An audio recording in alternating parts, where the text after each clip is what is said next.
ലോക്സഭാ തെരഞ്ഞെടുപ്പിന് മുന്നോടിയായി ഇടുക്കിയിൽ LDFന്റെ തെരഞ്ഞെടുപ്പ് കൺവെൻഷൻ നടന്നു. Kerala Congress M chairman Jose K Mani convention ഉദ്ഘാടനം ചെയ്തു.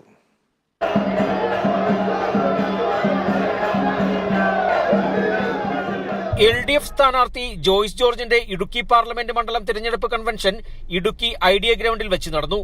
LDF കൺവീനർ KK ശിവരാമൻ അധ്യക്ഷത വഹിച്ച യോഗം Kerala Congress M chairman Jose K Mani ഉദ്ഘാടനം ചെയ്തു. ജോയ്സിന്റെ വിജയം പ്രഖ്യാപിക്കുന്നതാണ് കൺവെൻഷനിലെ വലിയ ജനപങ്കാളിത്തമെന്നും ഉദ്ഘാടന പ്രസംഗത്തിൽ ജോസ് കെ മാണി പറഞ്ഞു.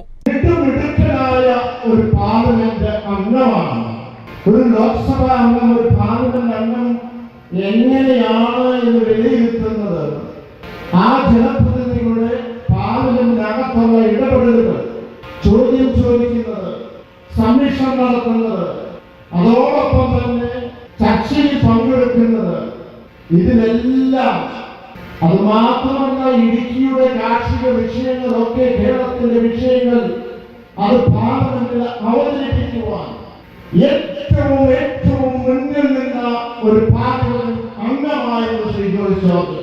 പരിപാടിക്ക് അഭിവാദ്യമർപ്പിച്ച് മന്ത്രി റോഷി അഗസ്റ്റിൻ, LDF നേതാക്കളായ Mullakkara Ratnakaran, MM Mani, KK Jayachandran, Antony John, CV Varghese, Jose Thettayil, Jose Palathinal, ES Bijimol, Eldho Abraham, PC Joseph, K Salimkumar, KT Michael എന്നിവർ സംസാരിച്ചു. 2014 മുതൽ 24 വരെയുള്ള കാലഘട്ടങ്ങളിലെ നേട്ടങ്ങൾ വിലയിരുത്തിക്കൊണ്ട് ഓരോരുത്തരും ഇത്തവണ വോട്ട് ചെയ്യുമെന്ന് LDF സ്ഥാനാർത്ഥി അഡ്വക്കേറ്റ് ജോയ്സ് ജോർജ് മറുപടി പ്രസംഗത്തിൽ പറഞ്ഞു. Kerala vision news, Idukki.